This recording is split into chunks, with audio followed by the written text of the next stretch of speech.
Assalamualaikum warahmatullahi wabarakatuh.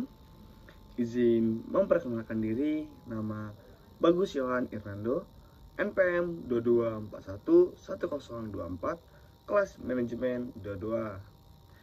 Di sini saya akan mempresentasikan materi tentang penarikan sumber daya manusia.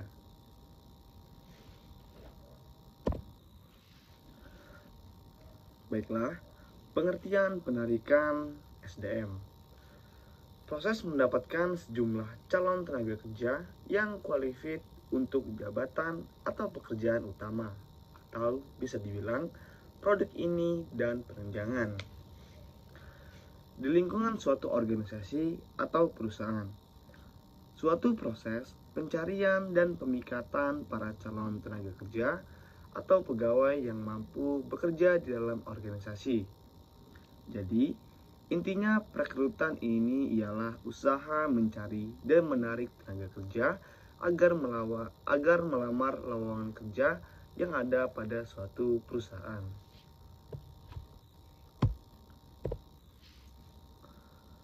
Oke, selanjutnya tujuan penarikan sumber daya manusia. Yang pertama, memikat pelamar yang melamar kesempatan kerja. Yang kedua, mempengaruhi pelamar menerima tawaran pekerjaan yang mereka terima. Dan yang ketiga, sebagai sarana pertukaran informasi. Oke, alasan penarikan sumber daya manusia. Yang pertama, berdirinya organisasi baru. Yang kedua, adanya perluasan atau ekspansi kegiatan organisasi. Yang ketiga, terciptanya pekerjaan-pekerjaan dan kegiatan baru. Yang keempat, adanya pekerjaan yang pindah ke organisasi lain. Yang kelima, adanya pekerja yang berhenti, baik dengan hormat maupun tidak dengan hormat sebagai tindakan hukuman. Yang keenam, adanya pekerjaan yang berhenti karena memasuki usia pensiun. Dan yang ketujuh, adanya pekerja yang meninggal dunia. Oke, next selanjutnya, proses perekrutan karyawan yang baik. Yang pertama, penentuan dasar perekrutan. Yang kedua, penentuan sumber-sumber perekrutan. Yang ketiga, metode-metode perekrutan. Dan yang keempat, kendala-kendala perekrutan.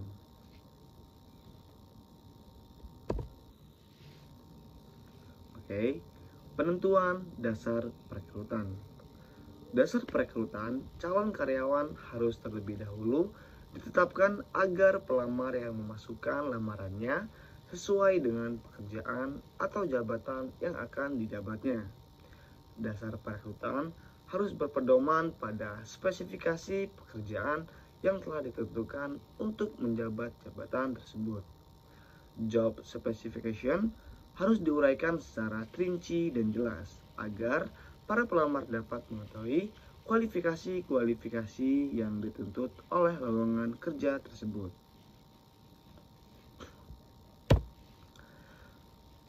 Oke, selanjutnya penentuan sumber perekrutan. Sumber internal adalah karyawan yang akan mengisi lowongan kerja diambil dari dalam perusahaan tersebut, yakni dengan cara memutasikan atau permindahan karyawan yang memenuhi spesifikasi pekerjaan jabatan itu. Sumber eksternal adalah karyawan yang akan mengisi jabatan yang lowong dilakukan perekrutan dari sumber-sumber tenaga kerja di luar perusahaan, yaitu yang pertama, kantor penempatan tenaga kerja. Yang kedua, lembaga-lembaga pendidikan. Yang ketiga, referensi karyawan atau rekanan. Yang keempat, serikat buruh. Yang kelima, perancangan dari perusahaan lain. Yang keenam, nepotisme dan leasing. Yang ketujuh, pasar tenaga kerja dengan memasang iklan pada media massa. Dan yang ke-8, sumber-sumber lainnya.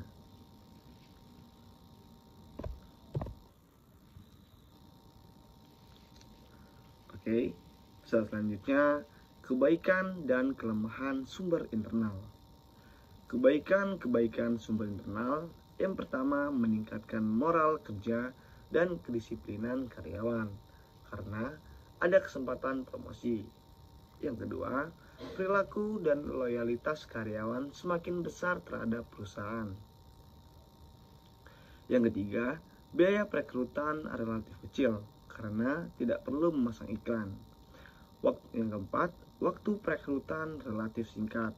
Yang kelima, orientasi dan induksi tidak diperlukan lagi. Yang keenam, kestabilan karyawan semakin baik. Dan yang keenam, kestabilan karyawan yang semakin baik, kelemahan-kelemahan sumber internal. Yang pertama, kewajiban karyawan yang dipromosikan itu kurang membuka kesempatan sistem kerja baru dalam perusahaan. Dan yang kedua, bila tidak ada karyawan yang dapat memenuhi kualifikasi jabatan yang lawan tersebut, kita meriksa di sumber eksternal. Oke, next selanjutnya, kebaikan dan kelemahan sumber eksternal. Kebaikan sumber eksternal, yang pertama, kewajiban pejabat relatif baik.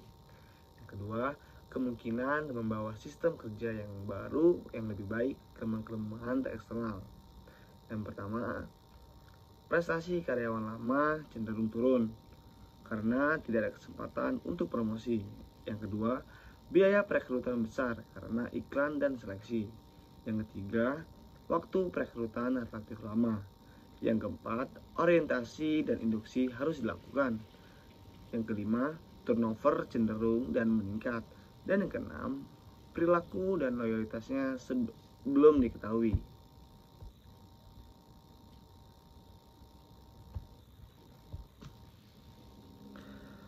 Ini dia metode perekrutan. Metode perekrutan akan berpengaruh besar terhadap banyaknya lamaran yang masuk ke dalam perusahaan.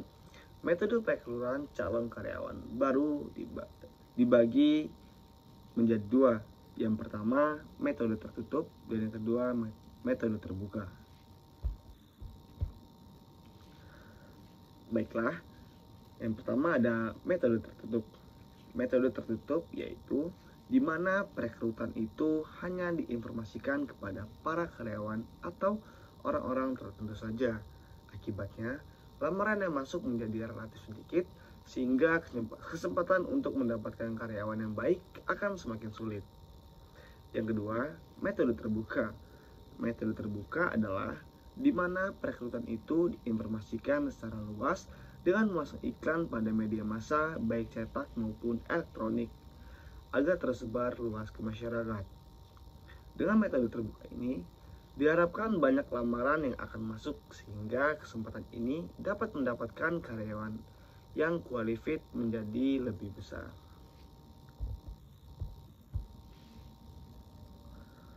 Next, selanjutnya, kendala perekrutan.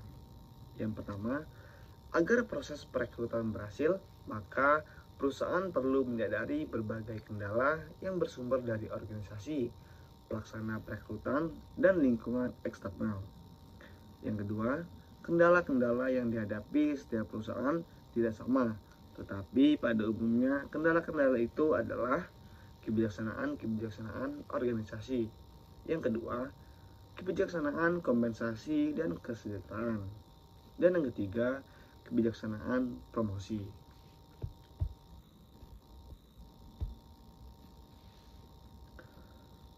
Next, selanjutnya, kebijakan status karyawan. Yang pertama, kebijaksanaan sumber tenaga kerja. Yang kedua, persyaratan jabatan. Yang ketiga, metode pelaksanaan perekrutan. Yang keempat, kondisi pasar tenaga kerja. Yang kelima, solidaritas perusahaan. Dan yang keenam, kondisi lingkungan eksternal. Oke, ini dia kesimpulannya. Jadi kesimpulannya, rekrutmen termasuk fungsi-fungsi MSDM yang mempunyai peranan strategis dalam mempersiapkan dan menyediakan sumber daya manusia yang sesuai dengan kebutuhan pekerjaan. Sebagaimana ditetapkan dalam analisis pekerjaan, khususnya deskripsi dan spesifikasi, kegiatan tersebut didahului oleh kegiatan analisis pekerjaan dan perencanaan sumber daya manusia. Penataan rekrutmen yang lebih baik juga mempunyai dampak yang besar terhadap pelaksanaan fungsi-fungsi SDM lainnya, seperti orientasi dan penempatan, latihan dan pengembangan, perencanaan dan pengembangan karir, evaluasi kinerja, kompensasi. Pelaksanaan fungsi rekrutmen sepenuhnya adalah tanggung jawab dari Departemen SDM dalam suatu perusahaan secara manajerial.